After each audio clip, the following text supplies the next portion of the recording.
దళితుల కోసమే వాళ్ళ కోసమే పెట్టినట్టుగా కూడా కొంతమంది విశ్లేషకులు విశ్లేషించారు సార్.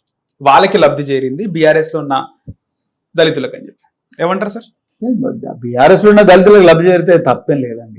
ఏమున్నది, వాళ్ళు కూడా ఎగ్జాంపుల్ చెప్తారు. పేదోళ్ళు అయితే వాళ్ళు ఏ పార్టీలోనే చేరుతారు, అందులో బీఆర్ఎస్ వాళ్ళు ఉంటే తప్పేం లేదు. మనం దాన్ని అంత సీరియస్ గా బుద్ధ పెట్టి చూడాల్సిన అవసరం లేదు. అయితే ఆ ప్రోగ్రామ్ ఇంకా బాగా చేసి ఉండొచ్చు. ఆ ప్రోగ్రామ్ ఇంకా ల్యాండింగ్ ఇంకా మనం ఇంకా బాగా రీసెర్చ్ చేసి ఇంకా చేసి ఉంటే ఇంకా బాగుండేది. కానీ అప్పటికే అది చాలా విప్లవాత్మకమైన ప్రోగ్రామ్, అంత ఈజీ కాదు. యాక్చువల్ కొలెటరల్ లేకుండా 10 లక్షల రూపాయలు ఒక దళిత కుటుంబానికి ఇవ్వడం అనేది అంత మామూలు నిర్ణయం కాదు, చాలా సాహసోపేతమైన నిర్ణయం. అయితే మొదటిసారి జరిగింది ప్రోగ్రామ్ కాబట్టి కొన్ని చిన్న చిన్న ఇబ్బందులు అక్కడిక్కడ ఉంటాయి. రెండోసారి ఇప్పుడు రాబోయే బీఆర్ఎస్ ప్రభుత్వంలో దాన్ని ఇంకా అద్భుతంగా చేస్తాం, ఇంప్లిమెంట్ చేస్తారు 100%. దాన్ని ఇంకా బాగా చేస్తాం. అంటే దేశంలోనే ఒక గొప్ప ప్రోగ్రామ్ గా తీర్చిదిద్దాం 100%. దానిలో నాకేం డౌట్ లేదు. ఈ స్కీమ్ మీద సార్ గ్రౌండ్ లెవెల్లో నేను చాలా నియోజకవర్గాలకి శాసనసభ్యులకు పనిచేసినప్పుడు చాలా మంది అప్లై చేసుకొని దీనిపైన చాలా మంది ఆశతో ఉండే దళిత బంధు స్కీమ్ పైన. ఒకనొక దశలో నేను కొంచెం సర్వేలో అంటే ఆఫ్లైన్లో మేము మాట్లాడుకున్నప్పుడు కాంగ్రెస్కి వేవ్ ఎక్కువగా ఉంది రాష్ట్రంలో, బీఆర్ఎస్ వచ్చే ఛాన్స్ తక్కువ ఉంది అని మాట్లాడినప్పుడు చాలా మంది వాళ్ళు స్టన్ అయినారు, బాధపడ్డారు. లేదా నా బీఆర్ఎస్ వస్తుంది అని చెప్పి చాలా మంది ఈ స్కీమ్ పైన ఆశ పెట్టుకుంది సార్ కొన్ని విలేజెస్లో. కానీ ఇలాంటి మంచి స్కీములు పెట్టినా కూడా ఎందుకు రూరల్ ప్రాంతంలో బీఆర్ఎస్ ఓడిపోయింది?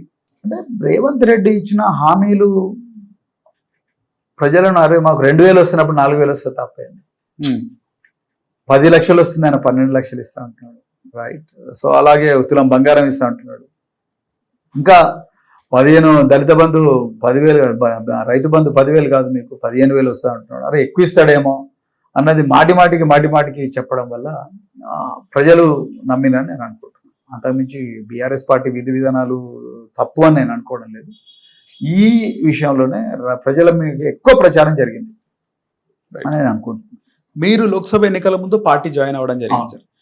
జాయిన్ అయ్యే ముందు కానీ జాయిన్ అయిన తర్వాత కేసీఆర్ గారితో కూర్చొని ఈ పథకాల గురించి ఎప్పుడైనా మీరు మాట్లాడడం జరిగిందా ఆయనతో, లేకపోతే ఏదైనా విషయాలు మాట్లాడడం జరిగిందా? అంత సమయం దొరకలేదు. కానీ కేసీఆర్ గారితో మాట్లాడినప్పుడు నేను ఒకటే వారికి చెప్పానంటే, నేను బీఆర్ఎస్ పార్టీని ఏ పరిస్థితిలో జాయిన్ అయినంటే Bahujan Samaj party BRS party రెండు కలిసి పార్లమెంట్ ఎలక్షన్లో కూటమిగా ఏర్పడి ఎన్నికల్లో పోరాడాలనుకున్నాను.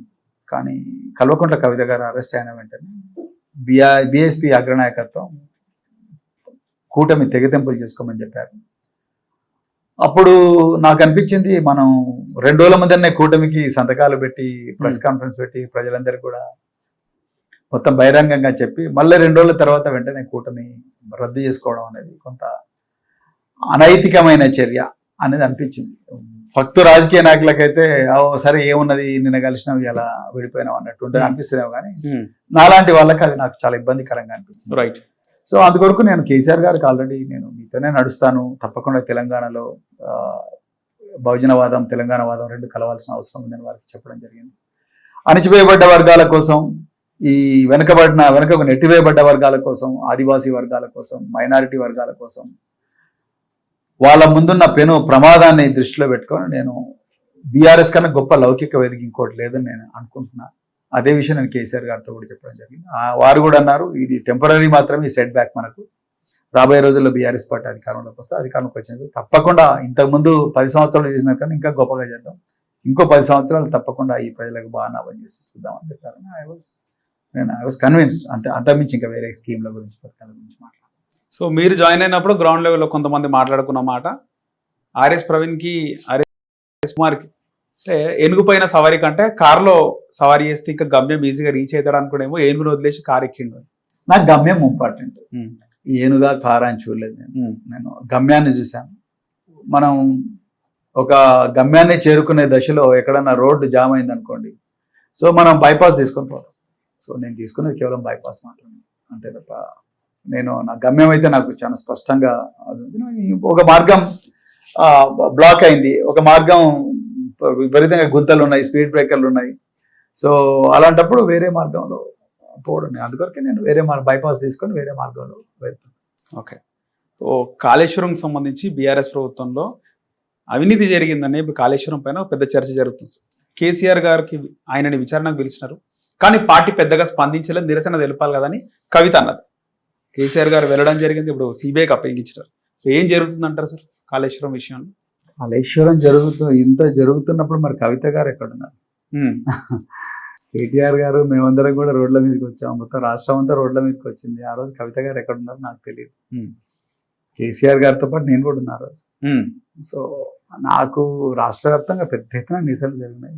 లక్షలాది మంది రోడ్ల మీదకి వచ్చిండ్రు. బీఆర్కేఆర్ భవన్ దగ్గరికి వచ్చిండ్రు. తెలంగాణ గుండె ఒకసారి తల్లడిల్లింది. తెలంగాణ తీసుకొచ్చిన వ్యక్తిని, తెలంగాణ దాహాన్ని తీర్చిన వ్యక్తిని, తెలంగాణ రైతుల పొట్ట నింపిన వ్యక్తిని, ఇలా తెలంగాణ సిగ్గుపడే విధంగా, తెలంగాణ తల్లి సిగ్గుపడే విధంగా ఆ వ్యక్తిని అవమానపరుస్తున్నారు. ఇదే తెలంగాణలో పుట్టిన బిడ్డ రేవంత్ రెడ్డి అన్న భావన అనేది ఆ రోజు అందరి లోపల కనిపించేది. సో అది కవిత గారికి కనిపించకపోతే నేనేం చేయలేను. వారి కళ్ళకి గంతలు కట్టుకున్నారు, నేనేం చేయలేను. సో అప్పుడు ఇరిగేషన్ మంత్రిగా హరీష్ రావు ఉన్నాడు, ఆయన వెళ్ళడం జరిగింది. ఆయనతో పాటు నేను కూడా ఉన్నాను. రైట్. ఈటెల రాజేందర్ ప్రస్తుతం బీజేపీలో ఉన్నాడు ఆయన. సో ఈ విషయంలో భారతీయ జనతా పార్టీ ఒకవేళ స్కామ్ జరిగింది అంటే ఈటెల రాజేందర్ని ఏమైనా సేవ్ చేసే ప్రక్రియ ఉంటుందంటారా సార్? ఏమంటారు? అసలు స్కామ్ జరగలేదు. ఈటెల రాజేందరో లేకపోతే హరీష్ రావు లేకపోతే ఇంకెవరో, అక్కడ స్కామే జరగలేదు. స్కామ్ జరిగితే తెలిసిపోతుంది మీకు ఆల్రెడీ. స్కామ్ అని ఎప్పుడు అంటారంటే, సార్ మనం ఒక బ్రిడ్జ్ కట్టినాం, దానికి కొన్ని పైసలు ఖర్చు పెట్టినాం, అక్కడ పోయి చూస్తే బ్రిడ్జ్ లేకపోతే స్కామ్ అయితే. ఓకే, మొత్తం బ్రిడ్జ్ బాగుంటే బ్రిడ్జ్ మీద బస్సులు నడుస్తున్నాయి, అవినీతి జరిగింది చెప్పడం చాలా ఈజీ అండి. బట్టగాల్సి మీద చాలా ఈజీ, నిరూపించాలి కదా. మరి ఆయన పీసీ ఘోష్ కమిషన్ ఏమి నిరూపించండి? ఎక్కడ చూపి? ఆయన నేను రిపోర్ట్ మొత్తం చదివాను, 3 భాగాలుగా వచ్చిన రిపోర్ట్ మొత్తం చదివాను. ఎక్కడ ఆయన కేసీఆర్ గారి మీద ఇగో ఈయన ఇన్ని పైసలు తిన్నాడు, హరీష్ రావు మీద ఇన్ని పైసలు తిన్నాడు, ఈటల ఇన్ని పైసలు తిన్నాడు, ఎక్కడ రాయలేదు కదా. నేను చదివాను. అది చదవకుండా ఎవరైనా మాటలు మాట్లాడితే నేను సార్ మనం చూస్తుంటాం, ఏ ప్రభుత్వమైనా దిగిపోయిన తర్వాత ఆ ప్రభుత్వంలో ఉన్న మంత్రులు పెద్దలు అవినీతికి పాల్పడ్డారని. 1,30,000 కోట్ల కాళేశ్వరం ప్రాజెక్టులో ఎలాంటి అవినీతి జరగలేదంటారా? 1,30,000 కోట్లు కాదు, 94,000 కోట్లు. ఓకే, 94,000 కోట్ల అవినీతి జరిగినట్లుగా ఆధారాలు లేవండి. ఎక్కడ అవినీతి జరిగితే ఆ ప్రాజెక్ట్ అట్లా ఉండదు. అదే నేను చెప్పేది. అంటే చిన్న చితక ఎక్కడో ఎవరో ఒక ఇంజనీరో ఒక లష్కరో లేకపోతే కాంట్రాక్టరో వాళ్ళు ఏమో చేస్తే అది సరే. ఒక పెద్ద ఎత్తున అవినీతే జరపాలని, 1,000 కోట్ల రూపాయలు 1,00,000 కోట్ల రూపాయలు తినాలని ఏ మెడకాయ మీద తలకాయ ఉన్న రాజకీయ నాయకుడు కూడా అట్లా ఈ ప్రాజెక్టులు కట్టి జనాలను, మరి ముఖ్యంగా కేసీఆర్ గారితో ఆ పని చచ్చిన చేయరు. ఎందుకంటే వారితో నేను ఆఫీసర్గా పనిచేశాను, అదేవిధంగా రాజకీయ నాయకుడిగా ఒక 1.5 year నుంచి తిరుగుతున్నాను. కాబట్టి నాకు అసలు ఎప్పుడు ఆయనతో ఆయనతో కూర్చున్న ప్రతిసారి కూడా ఒకటే మాట్లాడతాడు, 2 మాటలు ఉండవు. తెలంగాణ బాగుండాలి, తెలంగాణను ఇంకేం చేయాలి, తెలంగాణలో వానలు పడాలి, తెలంగాణ రైతుల జీవితాలు బాగుండాలని మాట్లాడతాం. ఇంకో విషయం మాట్లాడరు, ఆలోచన కూడా రాదు. సార్ 10 సంవత్సరాల బీఆర్ఎస్ పాలనలో ఎలాంటి అవినీతి జరగలేదంటారు? అసలుకి ఎలాంటి అవినీతి జరగలేదా అంటే ఎవరైనా అధికారులు చేస్తే అది మా పార్టీని ఏమంటారు, ఎక్కడో ఎవడో ఏసీబీ ట్రాప్ అవుతుంది, దానికి ముఖ్యమంత్రి ఎట్లా రెస్పాన్సిబుల్ అవుతాడు? అది చట్టం. ఎక్కడ ఇప్పుడు కాంగ్రెస్ పాలనలో కూడా ఎంతో మంది ఏసీబీ ట్రాప్ అవుతున్నారు, బీజేపీ పాలనలో కూడా ఎంతో మంది ఏసీబీ అవుతారు. అంత మాత్రం అంటే వ్యవస్థీకృతమైన అవినీతి అంటే మీరు ఏదో నామకే వస్తే 3,000 రూపాయలు తీసుకుంటూ ట్రాప్ దొరికిన అవినీతి, అట్లాంటివి జరిగితే తెలిసిపోతుందండి. నేను ఏమంటున్నా అంటే పెద్ద ఎత్తున అవినీతి జరిగింది అనుకోండి. అవినీతి అంటే ఒక వ్యవస్థీకృతంగా మనం ఒక స్కీమ్ పెట్టి ఇట్లా ప్రతిరోజు కూడా నా ఇంటికి 10 కోట్లు రావాలి, బడ్జెట్ 1,000 కోట్లు పెట్టిన, 1,000 కోట్లు పెడితే 100 కోట్లు నా ఇంటికి రావాలి, 5,500 కోట్లు నా ఇంటికి రావాలి అనే ఈ రకమైన అవినీతి నాకైతే బీఆర్ఎస్ పాలన అట్లా జరగని వారు కేసీఆర్ గారు అని నాకు స్పష్టంగా చూస్తున్నాం. గొర్రెల స్కామ్, అదేం చెప్తున్నా, స్కామ్ అంటున్నారు. మరి ఎక్కడుందో ఆ స్కామ్ చూపించాలి. అది 1,000 కోట్ల పథకంలో కేవలం ఒక అసిస్టెంట్ డైరెక్టరు, ఒక వెటర్నరీ డాక్టరు, ఒక 2-3 ఫైళ్లు కాల్చడం, 2-3 వ్యక్తులు 2,30,00,000 అవినీతికి పాల్పడ్డారు అని ఏసీబీ కేసు పెట్టింది. రైట్. మరి ఇంతవరకు ఎంతో మందిని సోదా చేసి ఎంతో మంది జైలుకు పంపించింది. వాళ్ళ దగ్గర 1 కోటి రూపాయలు రికవర్ చేయలేదు. అర్థమైందని చెప్పి ఇంతమందికి 1 కోటి రూపాయలను రికవర్ చేయాలి. ఎందుకు రికవర్ చేయలేదు? అవినీతి అని మరి డబ్బు రూపంలోనే రావాలి, భూమి రూపంలో ఉండాలి, లేకపోతే బంగారం రూపంలో ఉండాలి, లేకపోతే క్రిప్టో కరెన్సీ రూపంలో ఉండాలి. మరి ఎక్కడ వాళ్ళ దగ్గర నుంచి రికవర్ కాలేగా? మొత్తానికి నరేష్ గారు చెప్పడం ఈజీ, అవినీతి దానికి ఆధారాలు చూపించకుండా అవినీతి అంటున్నాడు. అది అవినీతి కాదు. ఆధారాలు చూపిస్తేనే అవినీతి అనాలి. ఊరికే అవినీతి అవినీతి అవినీతి అంటే మనకు దారుణ వ్యక్తులకి ఏం తేడా. సార్ ముఖ్యంగా ఒక పోలీస్ ఆఫీసర్స్ కి పోలీస్ డిపార్ట్మెంట్లో ఎవరున్నా కూడా వాళ్ళు పాలిటిక్స్ కి చాలా దూరంగా ఉంటారు. మీరు 1995 ఐపీఎస్ IPS.